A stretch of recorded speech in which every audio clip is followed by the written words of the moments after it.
I am the Tofu Golem. Please enjoy the video. You'll start by opening the Google Home app because that's where the device settings live.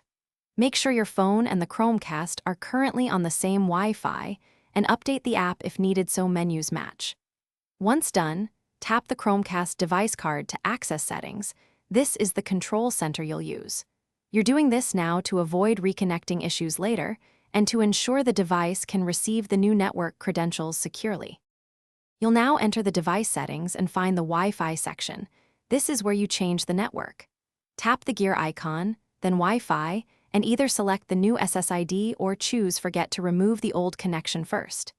If the new network isn't visible, make sure your router is broadcasting and you're close enough.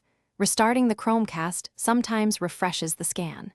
You do this to force a clean reconnection and avoid carrying over old network. Finally, enter the new network password in the app and tap Connect. Accuracy matters, so use Show Password to verify before submitting.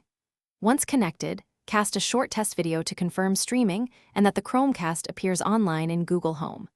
If it fails, reboot the router in Chromecast, confirm the router's band compatibility, and check for MAC filtering.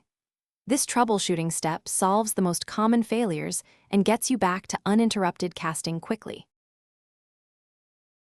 Thanks for watching. Consider subscribing if we helped you today.